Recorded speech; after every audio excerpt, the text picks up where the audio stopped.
Go there. And we will start letting everybody in. And so we are recording right now, and we're going to let people in. But Timothy, I think I might have said this the last time when we hosted you. I always feel like when I start a webinar, it's like flinging the doors open at Warwick's, and that's like I love watching all the people come in. So it's very fun. So as everyone's joining in here, Timothy, Leslie, welcome Thank to you. Virtual Warwick's. Happy to be here. So good to have both of you. Thank you so much. I always like to fill a little bit of airtime while people are getting settled in. So, Timothy, I think I know where you're calling in from, but can you let everybody else know where you're calling in from today? Yes, I am calling in from Nebraska, from Omaha specifically. There you go. And we were talking about the weather a little bit before.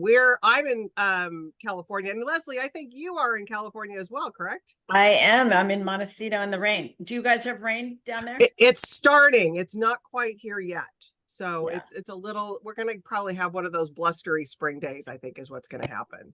Yeah. But I think Timothy said he's having some beautiful weather. Yeah, it's gorgeous. And so it's a little noisy out there with the lawns and the children. And so it's I don't everybody's. hear anything. Yeah, I love it. So I think I opened up the chat. So if anybody wants to let us know where you're calling in from too, that's always fun to hear where everybody's calling in from. So we, like Leslie said, we're down in Southern California. We are located in La Jolla, a little north of San Diego. So for today, I'm going to put into the chat how to order Timothy's book. We can ship that to you wherever you're at. If you're watching this later on YouTube, I'm going to put the link there too, so you can always order the book from us and we can ship it to you. But if you're in San Diego, we'd love to see you. So come by the store. It's a great store. Been there. I didn't realize 1896. 1896 started with we're not the oldest bookstore in the country, but we're the oldest continuously family owned. Oh my gosh. That's our owner, Nancy's great-great-grandfather, started this in Minnesota. Oh, that's fantastic. Yeah. So we've survived lots of storms, lots of two pandemics. Yep. So there you go. So we'd love to see you come by the store. Also, in the comment section, but I think if you scroll over your screen, you're going to see a Q&A button. So go ahead and put any questions that you might have for Timothy or Leslie in the Q&A. They're going to chat for about 30 minutes, and then I will pop back in and field any of those questions that you have for them. So without further ado, I need to do my job and introduce these two wonderful people. So, and I'll try to be as brief as I possibly can, but you two are both such, oh my goodness, amazing. So Timothy Schaffert is the author of 6 previous novels, and we featured him here for the preview thing. It was such a great event. He is the Dell Hall Chair of English at the University of Nebraska-Lincoln and co-editor of Zero Street, a literary fiction series of the University of Nebraska Press. He's here today to talk about his new book, the Titanic Survivors Club, and I'm assuming one of you have that to show us. Joining Timothy is Leslie Zemeckis. Leslie is a best-selling author, actress, and award-winning documentarian, an all-around very busy person.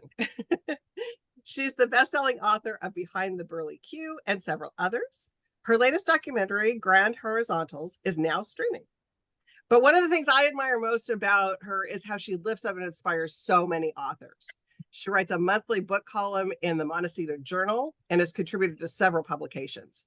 She's the founder of Stories Matter, sponsored by Santa Barbara International Film Festival and Entity Magazine, with professional female authors mentoring the next generation of female storytellers. And I believe that might have been what she was doing prior to coming out with us. Yes, I had Kim Cross on. She was amazing. I love it.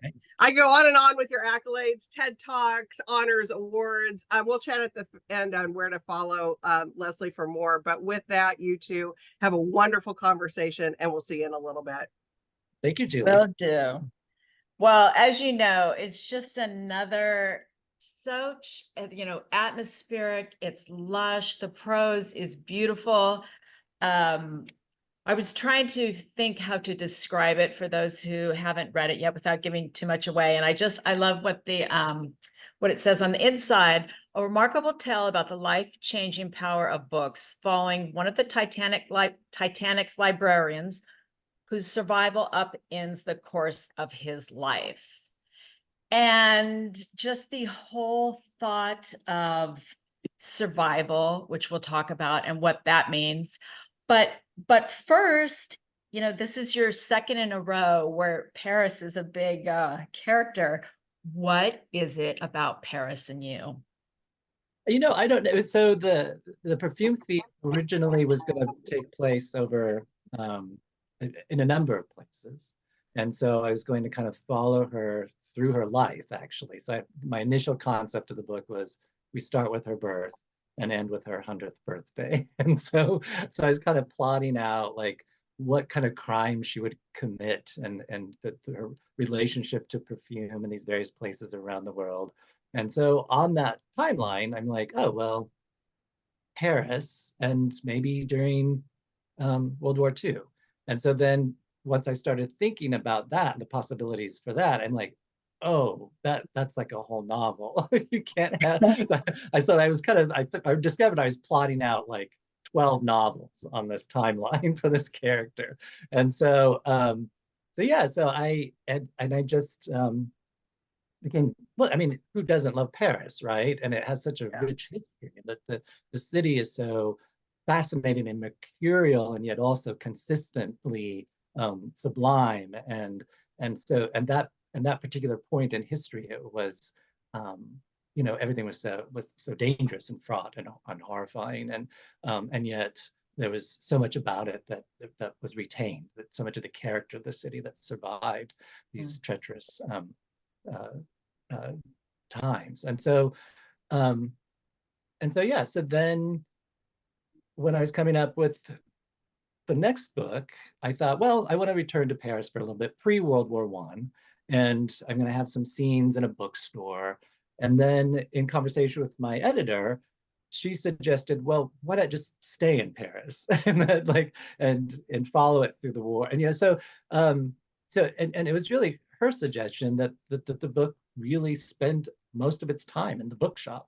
So it's from that, and then, of course, that was a whole other period of French history and a history of French bookselling and publishing that just kept opening up and opening up and opening up as I was researching. So yeah, a person, a writer could spend their whole life writing book after book after book about Paris. Yes, But absolutely. yeah, So yours for this, it started with the place, and then how did these characters come to you, or you developed them? started by I started by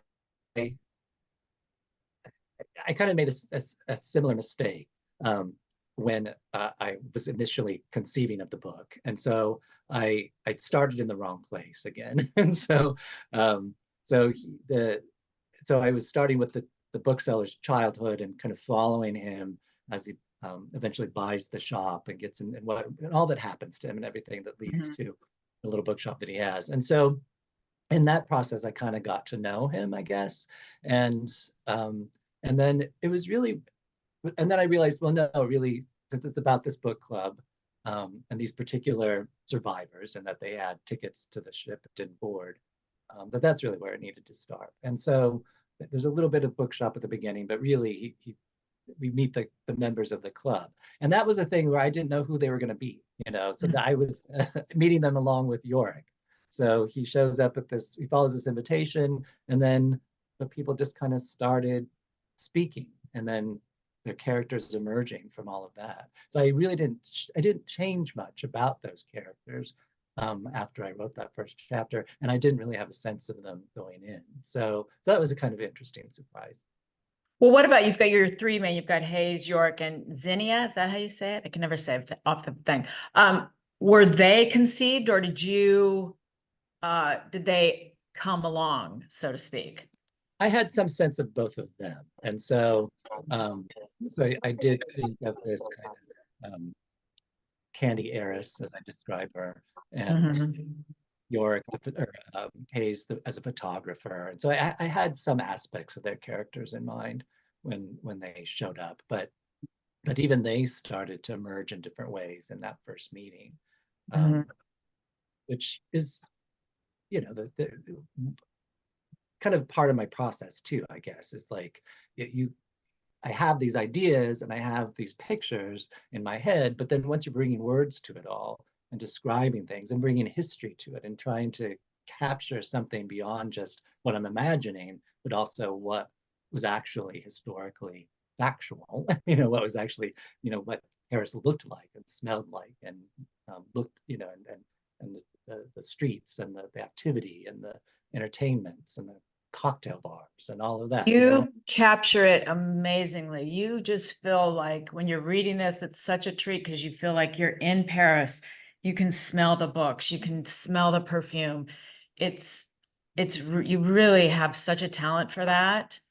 Now, why aren't they just survivors of anything? It's a book club by survivors. Why the Titanic? I actually wrote a whole other book about that had Titanic as a part of it that I never sold. So it was out after I published The Swan Gondola. I wrote this kind of. It started in with a burlesque theater in Omaha in the 1910s, and the character I was describing would go on to become this Fred Astaire type dancer in the movies. But in this instance, it was set during silent era Hollywood, and he eventually makes a movie about the Titanic. And so I spent years actually writing that book, and then my editor at the time didn't take it, and so then we tried a few other editors, but then I had the idea for The Perfume Thief, and I'm like, well, let's pull that one back, and I'm going to write The Perfume Thief, and maybe that will um, be a little, maybe that'll work a little bit better than while I kind of reconfigure and refashion this Titanic book. And so then I thought, well, after The Perfume Thief, I had a new editor at that point, and so I approached her about the ideas that I had, and she liked pretty much everything except the book I'd already written. So I had these new ideas, this new form, like this new shape, and some of the new characters, and so I kind of described those. And she's like, "Yeah, do that." And so that book, that other Titanic book, is still in the drawer, and then this one emerged. That's funny. Do you believe that we need life-changing events before we can change our life? I think they help. I think that, but I have to believe that you can. I mean, people make changes to their lives all the time, and they reconceptualize themselves, and I think you can take a good hard look at your life, and especially if you're in a place where you need change, and sometimes that change can suggest itself. So no, I don't think we need huge instances of um, you would have huge challenges or anything necessarily to make huge changes. Do you? What do you think about that? No, but I do think we're given them a lot of times. Yeah. Yeah. I mean, and that was kind of, I had an instance when I started thinking about this book, when I did have a car accident, and it was, and when I was right in the thick of it, I didn't know what was going to happen. It was, I was on the interstate, I was fishtailing because it was storming, and then I drove into the median that was like flooded, and the car, I just didn't know what was going to happen to my car, and I didn't know whether I was going to drive into the oncoming traffic, and then the car just stopped. And so it was this feeling of and I don't know that I was necessarily afraid, because it just kind of, you're trying to steer in and out of whatever mortality you're facing, right? But then afterwards, in reflection, I did start to think, wow, that's that sort of thing, how lucky are we to just keep living day by day, and how rarely do we actually reflect on that and think about that, that every day that we wake up is an opportunity, right? And I think that's kind of ends up what the characters are struggling with too, are trying to reconcile themselves to their luck, while at the same time dealing with the emotional state that is constantly in fluctuation as we go through life and face challenges and romantic entanglements and disappointments and excitements and all of that. So York's fired from the White Star Line because he's secretly putting materials in the library that shouldn't be there, according to them. So did this come about because of the current climate of book banning? Are you saying something about that? I don't mean to say anything too directly about that, but I'm sure that that was kind of on my mind as I was thinking about it, because I did have to give some serious thought to what books are they going to read in this club, and how is that, and what role did Yorick have on the ship? I couldn't find any documentation of what books would have been in the library on the Titanic. I know that the first class lounge was just called the lounge, but it did have books to lend. But only the second class had something that was actually called the library. It was also a lounge. And so I could find information about that. Even the Titanic library steward himself shows up in a couple of books about the Titanic, in Lawrence Beasley's book, and Violet Jessup's book. There's some mention of the library steward and the books that he brings them. And so I do get a little snippets here and there of what people. There's a few books that you can find that people were reading on the Titanic, but what I gathered was that many of the ships in the White Star Line had a contract, it seems, with the London Times Book of the Month Club. And so the books that were on the ship were perhaps purchased directly from there. But historically, ships' libraries might be cast-offs, like the books that people just left in their rooms or on their deck chairs. So I felt like I had some freedom then to interpret exactly how the library might have emerged from Yorick's imagination, and considering that he's a little bit has lived on the edge to a certain degree as you know, as being queer and with a disability, and he's sort of so I think that he might want to sneak something on that might trouble and surprise and shock and disorient, or at least has some kind of history of that. And so and part of it is because one of the earliest books that I mentioned as I was writing was Kate Chopin's The Awakening. And although I don't know that that was terribly or rigorously actively challenged when it came out, there were objections to it, and the portrait of a mother and a wife, and the feelings that she's having. And so I know of one. I did find one article about a minister who set it on fire. So that's your research into this was incredible. How long did that take you? well, I was on deadline, so it took a lot, but I tended to research as I was writing it. So when I came to a moment where I needed to know something, that's when I would delve in. And so there was so a lot of times I would look to Google Books, which you can limit to like the 19th century, or 1850 to 1920 or whatnot. So I can get a sense of I could narrow it, so I was kind of find exactly what I was looking for. But sometimes I'd go looking for something, hoping to find it, because it would fit so perfectly in the book, or lend to the theme to a certain degree, or to the drama. And you would search and search and search, and miraculously, sometimes you find it. You find it like in the New York Times archive, or in newspapers.com or something, if you look hard enough. And all I need is a little snippet to kind of work from. I mean, Yeah. you're a documentarian, so you can't just make stuff up necessarily. You have to have more than just a grain of fact to work from. But when you're writing fiction, something could kind of blossom and connect, and your character can, the voice of your character can transform it into that to a certain degree. So what about the books in the book club that they pick? How did you choose those?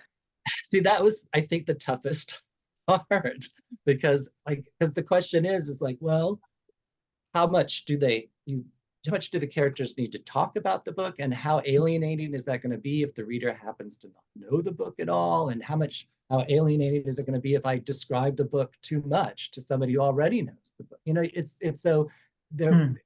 I was working on striking a balance so that the I could create a lively scene, but yet at the same time have them connect with these books in meaningful ways. And so, yeah, that's in some instances, I obviously I chose more books than I actually ended up using. So, but it did mean, yeah, I mean, it meant reading a lot of books and looking for, and sometimes lines would just announce themselves. It's like, oh, somebody, one of the characters in the book club needs to make mention of this, or this speaks so directly to what they would be, what they would connect with this character or that character. So that it was challenging, but it was also kind of a fun process to read the books as the characters. That's great. I don't want to give too much away. I love the love triangle. It's just keeps you longing and guessing, and you wrote it so well. But what do the three characters have in common that brings them together besides this surviving the Titanic and the book club? Like, what is it that draws them to each other? Well, I wanted there to be something sort of inexplicable about their connection, I guess. So I wanted them to recognize something about a shared sensibility. So I wanted them in that first meeting to really kind of bond together the way people do sometimes when you're in an awkward social situation and then you make eye contact with that person who's You're like, thank God you're there. yeah, right. So yeah, so it was like a kind of charge, I think, between the three of them that emerged, and then from that, a longing for friendship and connection that they explored then. And then, yeah, the romance kind of emerges in this haphazard way, and becomes a complexity in their lives, even as they try not to think of it in complicated terms. You know, I think they're keen to simplify everything that's you know, kind of evading them as they're considering their lives together. So yeah, that was, and I think, you know, you as you know, when you're creating these scenes or doing this research, you're also pulling from your own imagination and your own inclinations, and thinking about how, right, you know, I think about like relationships I've had, or friendships, or romantic entanglements, and you kind of go spelunking in your own brain to try to excavate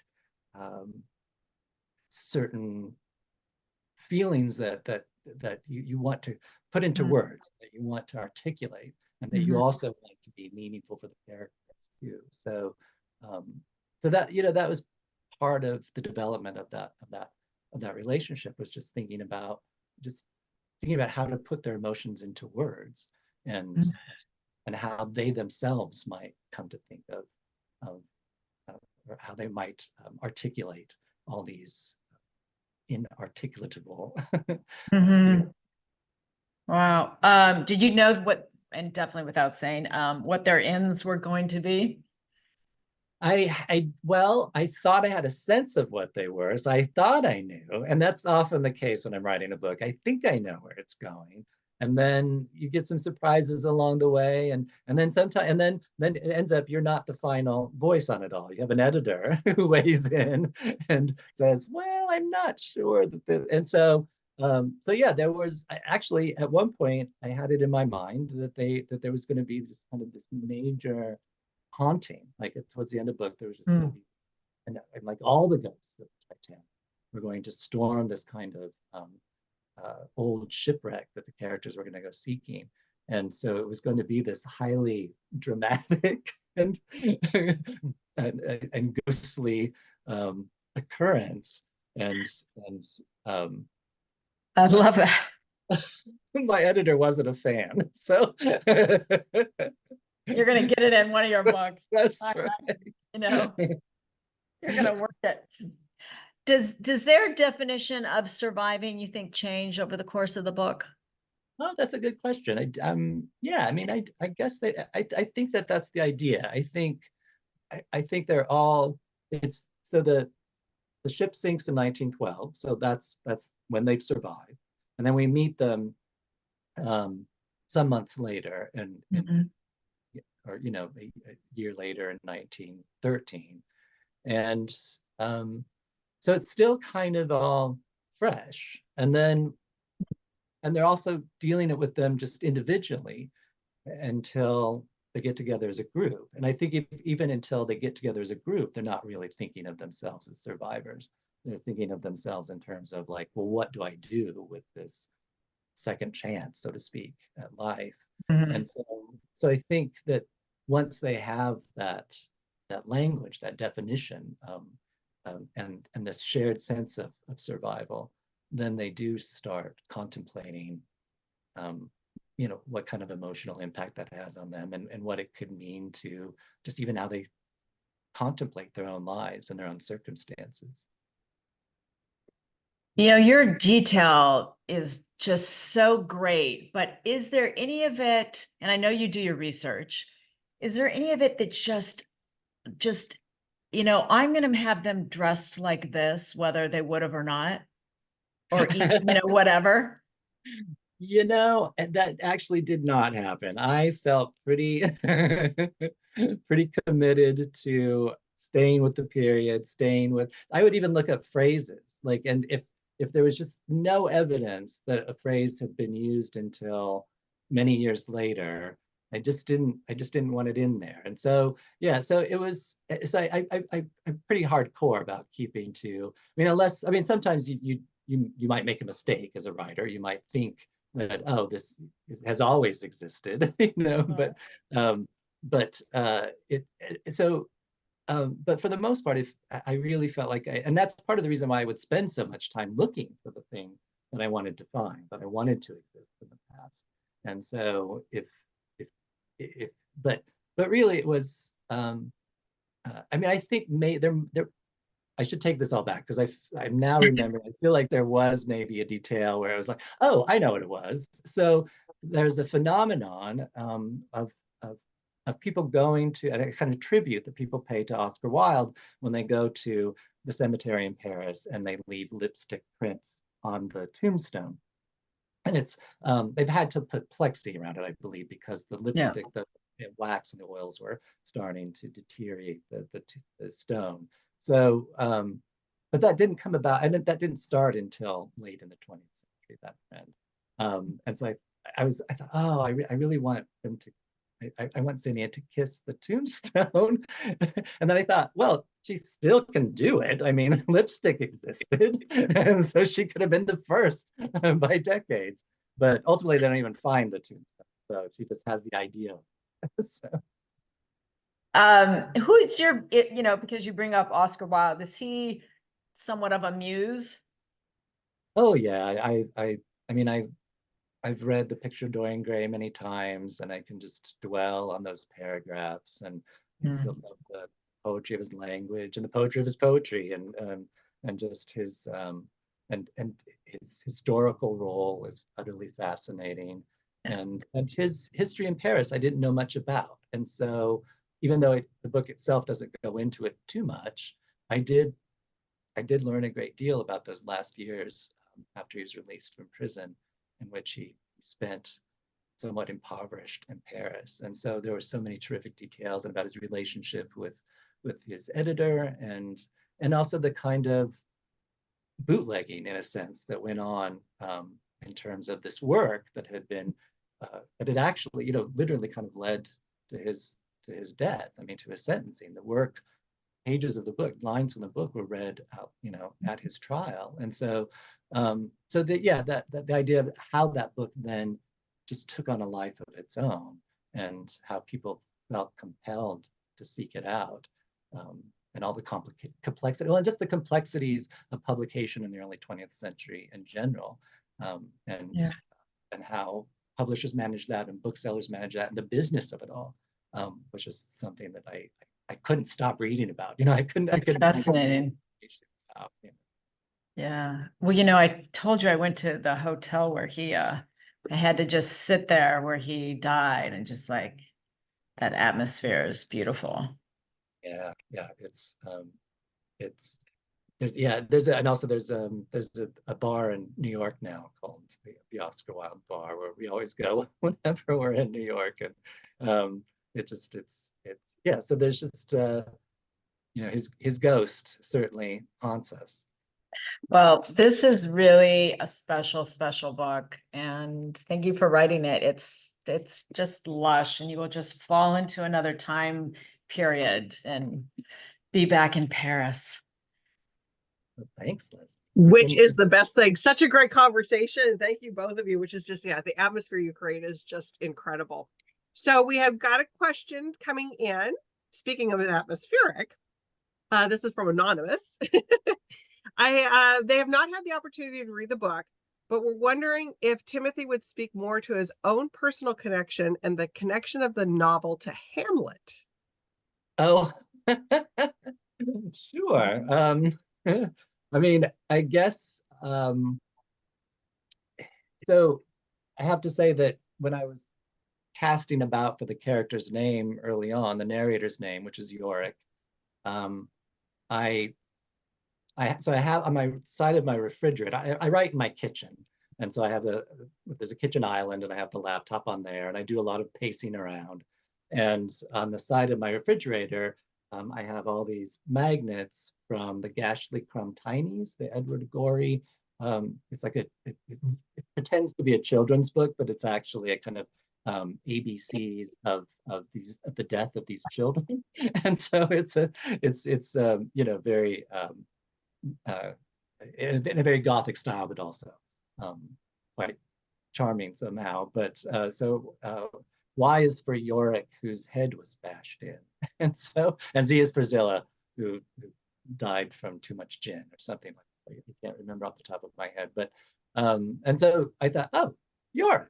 And then once his name came, then so did all of the the particularities of growing up with that kind of name and the effect it might have had on him, and not just as a child, but also then as a book lover, and and through his connection to he ends up being greatly inspired by an actor who kind of takes him under his wing. His father is a Shakespearean actor in London, and so.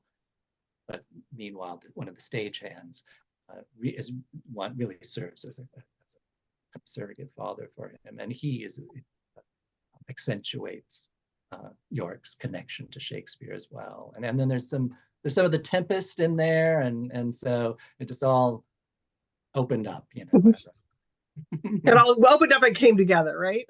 Yeah. So I hope that I'm not asking too personal a question of both of you, but I think as viewers, we did such a great job with the conversation about the book.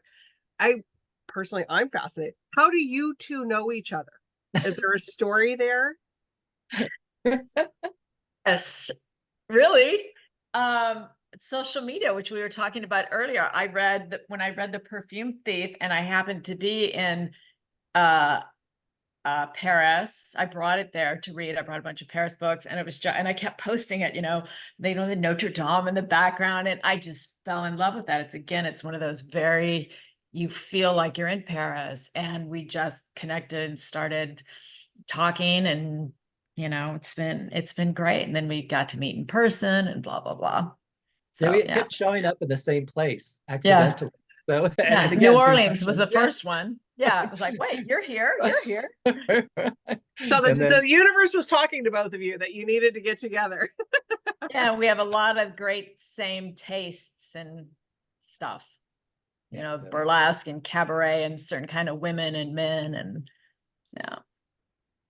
Somebody did pop another question in here. It's that I love it, because I was just like, how do these two? And it's amazing that a book can do that, right? I mean, it's just like it all starts with the book, and always starts with the book.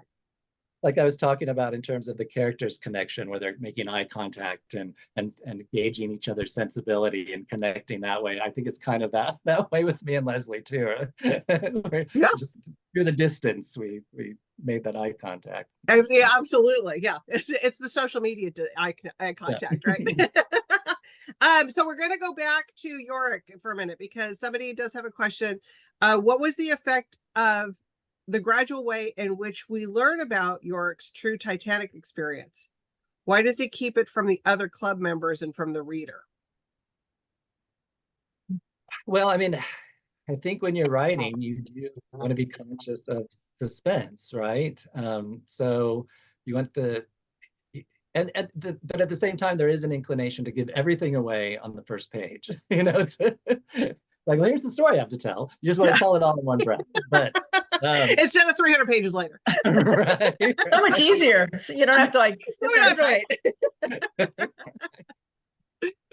And actually, my first inclination was kind of just, I think I mentioned that originally I was trying to figure out where to start. I started with his childhood and then was moving into eventually how he came to buy the shop. And so I was just kind of giving it away as it went and things as it happened. But then when you start thinking about the novel and when you start thinking about the reader's relationship to the material and that those conventions of suspense and engagement and kind of, I mean, on the one hand, I don't think that I think of the reader. I think about the conventions of the novel, certainly, and I think about what are the qualities of the novels that I've read and loved the most. But in an essence, you are also thinking, oh well, am I communicating? I mean, is this story coming across, and is it coming across in the liveliest way, really? I think so. Yeah. I mean, I think it's kind of bad form as a writer to indicate that you are speaking to the reader, Right. or in any way catering to the reader or something like that. But I think that if you're writing within the form and conventions of the novel, then you are very conscious of your reader and what your reader's expectations are. And keeping those pages turning. Absolutely. Okay, so we're almost out of time here, but I just quickly, and I don't mean to put either of you on the spot with this question because I know I always blank when somebody asks me this, but if either of you, I know you're both wonderful at lifting up other authors. Is there anything or any book that you would want or that you would want to recommend that you're either currently reading or just read that's great? Oh my God. I've I know, read you're so many. I can't, it's like, Yeah, Leslie reads like, all the time. I don't even know, because my book column, I'm like, Yeah. I don't know. What did I post lately? I'd have to think. I know, that's how I do. Timothy, anything you've read lately? Well, absolutely. So I co-edit the Zero Street Fiction series, the University of Nebraska Press, which is an LGBTQ plus series. And we have a new book coming out in May, and it's I Make Envy on Your Disco by Eric Schnall, which is set in Berlin at the turn of the millennium.